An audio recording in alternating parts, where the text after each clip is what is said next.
Some time ago, some of my regular listeners may remember I did a video highlighting my top 20 songs, singles those were, from 1970. And I got as far as number 11. I did 20 through 12 with a few honourable mentions. It's about time I did the rest now, so I'm going to go from 11 through to 1. And I'm going to start off with number 11, which is Black Knight, sang by the British hard rock band Deep Purple, released in June 1970. And it's also had an anniversary release at the time of their 1970 version album anniversary, Deep Purple in Rock. It wasn't on the original English pressing of Deep Purple in Rock, but it was a big hit and I loved it. It went to number 2 in the charts, highest chart in UK singles, toppled the charts in Switzerland, and one of the 2 singles from the band to chart in Ireland. It's also the second non-album single penned by the band that reached highly in the singles charts. Roger Glover states, though, that Ricky Nelson's 62 hard-rocking arrangement of the George Gershwin song Summertime was the basis for this single. And it's also similar to Blues Magoo's 66 psychedelic hit song We Ain't Got Nothing Yet. Keyboardist John Lord supported Glover's statement about the song's origins, stating Black Knight was nicked from the bass line in Ricky Nelson's Summertime. So, great song, however. Just to remind us of the personnel on this illustrious band: Ian Gillan on vocals, Richie Blackmore guitar, Roger Glover on bass, Ian Pace drums, and John Lord on organ. What a band. Number 11 in my top 20 songs for 1970. 10th choice is My Sweet Lord by George Harrison. It was released in 1970 in November on his triple album All Things Must Pass, but it also became a single. It's Harrison's first as a solo artist and topped the charts worldwide. The biggest selling single of 71 in the UK. And in America and Britain, the song was the first number 1 single by an ex-Beatle. Harrison originally gave the song to his fellow Apple Records artist Billy Preston to record. And Harrison produced this one, and it appeared on Preston's Encouraging Words album in September 1970. He wrote the song, as it happened, he wrote the song, My Sweet Lord, in praise of the Hindu god Krishna, while intending the lyrics as a call to abandon religious sectarianism through his blending of the Hebrew word hallelujah with chants of Hare Krishna and Vedic prayer. The recording features producer Phil Spector's Wall of Sound treatment and heralded the arrival of Harrison's slide guitar technique, which one biographer described as musically as distinctive a signature as the mark of Zorro. Not quite sure what that meant. Ringo Starr, Eric Clapton, Gary Brooker, Bobby Whitlock and Badfinger appear on the recording, and late in the 70s it was the centre of a heavily publicised copyright infringement suit due to its alleged similarity to the Ronnie Mac song He's So Fine, a 63 hit for the Chiffons. 76, Harrison was found to have subconsciously plagiarised the song, a verdict that had repercussions throughout the music industry. Rather than the Chiffons song, he said he used the out of copyright Christian hymn Oh, happy day. Oh, yeah. Believe that if you wish. Anyway, he said it was his inspiration for the melody. The court testimony, the band members attended a backstreet press conference and he had to duck out to an upstairs room at the theatre because of the controversy. He recalled vamping chords on guitar and alternating between such phrases of Hallelujah and Hare Krishna. He later took the idea to the others and the chorus vocals were developed further. Sorry about the coughing, it's the pollution here. Anyway, it also reflects Harry's often stated desire for a direct relationship with God. All believers confirm regards to their religion. Well, a lot about that song, but now you know it all. Love of the Common People is my number 9. Song written by John Hurley and Ronnie Wilkins, released in 70 on John Hurley's album, but first sung in January 67 by the Four Preps. But my love of this song is the version sang by Nicky Thomas, who recorded a Joe Gibbs produced reggae version of the song in 1970, which sold over 175,000 copies in the UK and reached number 9 in the UK charts. It was Thomas's largest selling single, and according to Steve Leggett of AllMusic, practically defines the term pop reggae. That's the version, that's my number 9. The version epitomised the arrival and popularity that reggae received in the UK at that time, which was inspired by a number of singers and groups from the Caribbean, specifically Jamaica.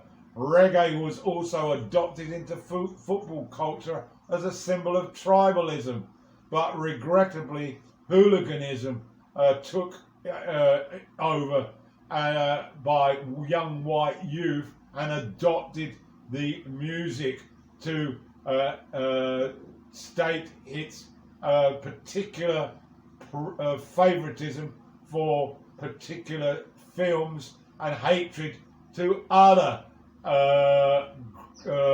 teams that it disliked. But it's a great song. At number 8 then, I've got Love Grows, Where My Rosary Goes. This was the debut single by Edison Lighthouse, a very, very catchy melody to this. It was, as I say, it reached number 1 in the UK's charts in January 1970, and it was there for 5 weeks, written by Tony McCauley and Barry Mason, first recorded by Tony Burrows with session musicians. But when it became a hit, they needed a group to be assembled rapidly to perform the song on Top of the Pops. So the pair found a group called Greenfield Hammer, who a week later appeared on Top of the Pops as Edison Lighthouse, to mime to the fastest climbing number 1 hit record in history. And Burrows sang the song on the programme on 4 separate weeks. Now you know, it's a smasher.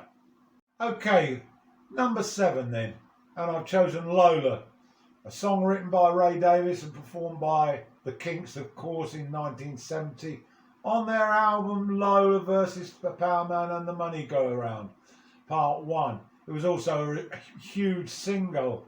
The song details a romantic encounter between a young man and a possible trans woman or cross-dresser whom he meets in a club in Soho, London. In the song, the narrator describes his confusion towards Lola, who walked like a man but who walked like a woman but talked like a man. One of Kinks' most popular songs. It was a real experience in a club. I was asked to dance by somebody who was a fabulous looking woman. That's what Ray says. And I said, no, thank you. And then she went in a cab with her manager straight afterwards. It's based on a personal experience, but not every word.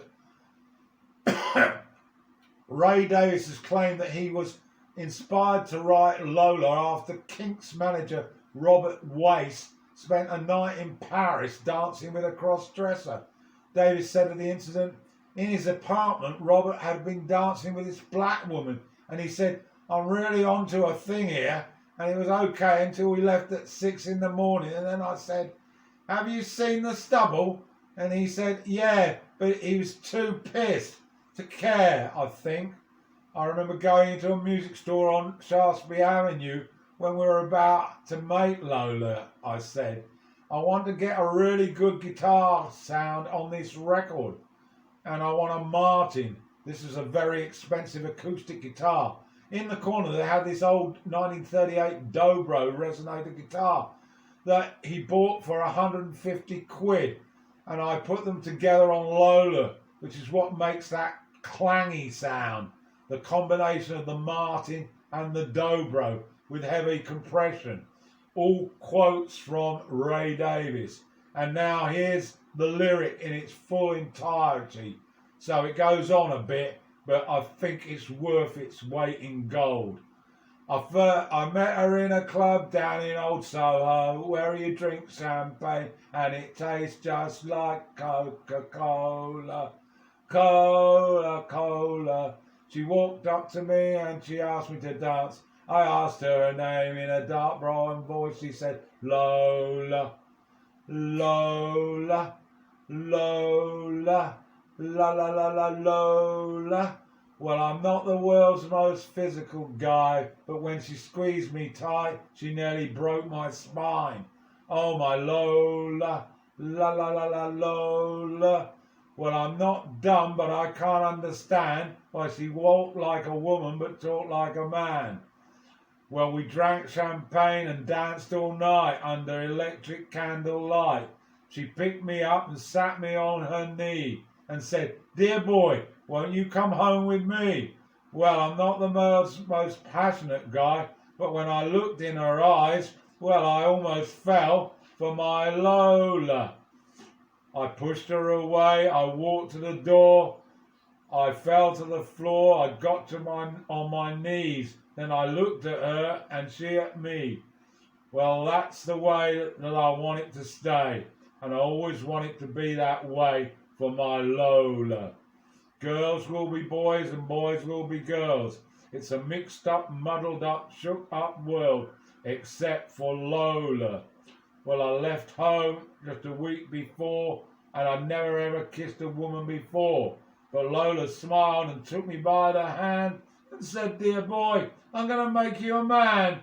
Well, I'm not the world's most masculine man, but I know what I am, and I'm glad I'm a man. And so is Lola.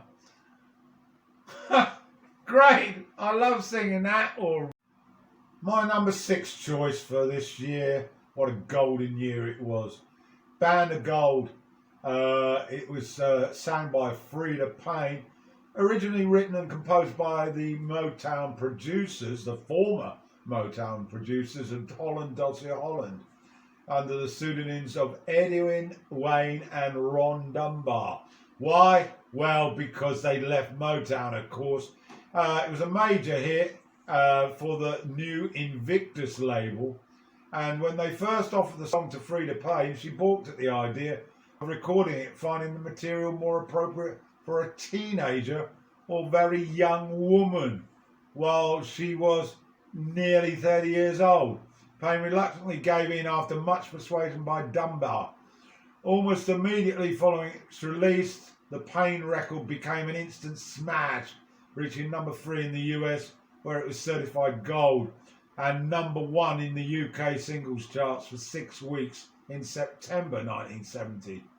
After Holland Dozier and Holland had left Motown in '67, they were still in contact with Motown's house band, the Funk Brothers, and when they started their own recording company with the intention of self-producing the songs they wrote, they asked the Funk Brothers to play on these songs. And so they had some session singers, Pamela Vincent, Joyce Vincent Wilson, and Thelma Hopkins. In the background, there's a distinctive electric sitar part played by Dennis Coffey, and the lead guitar, of course, performed by Ray Parker Jr. And what a song it was!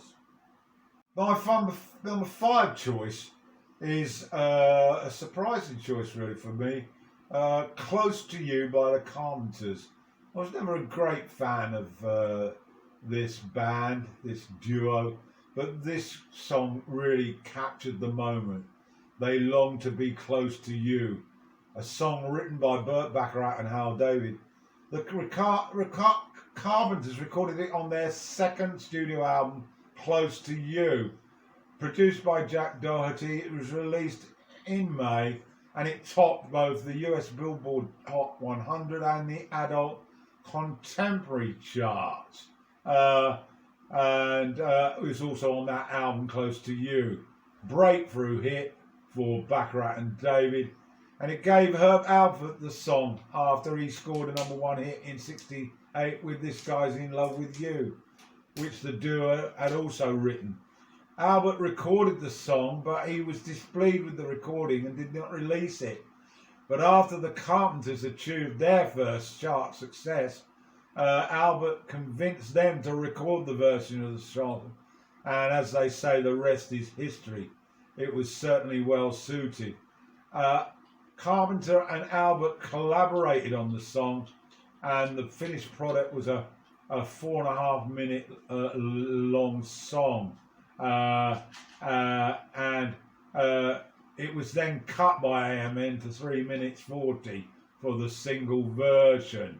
It earned the Carpenters a Grammy Award for Best Contemporary Performance by a Duo group in '71, and of course the majestical Karen Carpenter on lead and backing vocals, Richard Carpenter on backing vocals, piano, Wurlitzer, electric piano, harpsichord, orchestration, and Joe Osborne on bass, Hal Blaine drums, Chuck Finley on trumpet, and Bon Messenger on flute with an uncredited vibraphone. Marvellous. My 4th favourite for the year, Farewell is a Lonely Sound by Jimmy Ruffin, the American soul singer. Released in '69, but it became a huge hit the following year, and I absolutely love it. It's straight from Motown's Hitsville, USA studios. Not much more to say about it apart from the terrific vocals. But if you've never heard Jimmy Ruffin sing this, you really need to get on quickly to YouTube or Spotify and give it a listen. I make no apologies for these lengthy descriptions of these songs. Most people know the songs, but they don't know a lot of detail about how they came about. So that's why I've took the trouble to explain in some detail. And here's another one, my number 3, Bridge Over Troubled Water by Simon and Garfunkel. Composed by Simon, of course, the year before. It came to him very quickly, so he claimed, so much so that he asked himself, where did that come from? It doesn't seem like me. The title concept was inspired by Claude Jetter's line, I'll be your bridge over deep water if you trust in my name. Beautiful words, aren't they? Which Jeter sang with his group, the Swan Silvertones, in the 1959 song Mary Don't You Weep. According to gospel producer and historian Anthony Hailberg, Simon acknowledged his debt to Jeter in person and handed Jeter a check. Simon named Johann Sebastian Bach's O Sacred Head, Now Wounded, as a further inspiration for parts of the melody. Simon wrote the song initially on guitar but transposed it to the piano to reflect the gospel influence and also to suit Garfunkel's voice, of course. Simon told his partner, Art Garfunkel that Garfunkel should sing it alone, the white choir boy way, though Simon adds harmony on the final verse. Garfunkel felt it was not right for him. He liked Simon's falsetto on the demo and suggested that Simon also sing. So at the suggestion of Garfunkel and producer Roy Haley, Simon wrote an extra verse and a bigger ending, though he felt it was less cohesive with the earlier verses. The final verse was written about Simon's then wife, Peggy Harper, who had noticed her first grey hairs. Sail on, Silver Girl. Tremendous, isn't it, listening to these lyrics? It doesn't refer to a drug abuser's hypodermic need or whatever, as some people claimed. The verse was Garfunkel's idea, but Simon reportedly did not like it. Simon initially composed the song in G major, but arranger and composer Jimmy Haskell transposed the song to E flat major to suit Garfunkel's voice. Of course, the band, Larry Netchell on piano, Joe Osborne on bass guitar, Hal Blaine on drums and percussion, Gary Coleman on vibraphone, and the strings by Haskell and Ernie Freeman. Won the Grammy Award for Record of the Year, Song of the Year, Best Contemporary Song, Best Arrangement, you name it, and it also won Album of the Year. What more have you got to say about a gem like Bridge Over Troubled Water? 2 more left, and you probably guessed what they're going to be. Number 2, Let It Be, by the Beatles, released in March 70 as a single, and the title track of their album, of course, written and sung by McCartney, although credited to Lennon and McCartney. The single version of the song, produced by George Martin, featured a softer guitar solo, and the orchestral section was mixed much lower compared with the album version, which was produced by Phil Spector. And it featured a more aggressive guitar solo, and the orchestral sections were mixed much higher. A little bit about the origins then. He had the idea of the song after he had a dream about his mother. That's Paul, of course, during the tense period surrounding the sessions for the Beatles' The White Album in '68. Mary Patricia McCartney died of cancer in 1956 when Paul was 14, and in rehearsing the song with the Beatles in January '69, in place of the Mother Mary lyric, McCartney occasionally sang Brother Malcolm, a reference to the Beatles' assistant Mal Evans. McCartney later said, "It was great to visit with her again. I felt very blessed to have that dream, so that got me writing Let It Be." In a later interview, he said about the dream that his mother had told him, "It will be all right, just let it be." When asked if the phrase Mother Mary in the song referred to Mary, Mother of Jesus, McCartney has typically replied that listeners can interpret the song however they like. So we've now reached number 1 in our top songs for 1970, or my top songs for 1970. Some of you observant types will probably notice that I've got a different shirt on today. I ran out of memory when I did the countdown, and no room for number 1. So here is number 1. Number 1 on my countdown is Layla, and that's the single, although one could have easily chosen the extended version, which was of course on Layla and Other Assorted Love Songs. It was written by Eric Clapton and Jim Gordon, and the 13th track from that album, and its contrasting movements were composed separately by Clapton and Gordon. The piano part has also been controversially credited to Rita Coolidge, who just happened to be Gordon's girlfriend at the time. The song was inspired by a love story that originated in the 7th century Arabia and later formed the basis of the story of Layla and Majnun by the 12th century Persian poet Nizami Ganjavi. The book moved Clapton profoundly, and because it was the tale of a young man who fell helplessly in love with a beautiful young girl and then went crazy and so couldn't marry her, he thought this summed his plight up. Obviously, he was inspired by his secret love for Pattie Boyd, the wife of his friend and fellow musician George Harrison. Eventually, Clapton and Boyd did get married after Harrison and Boyd divorced.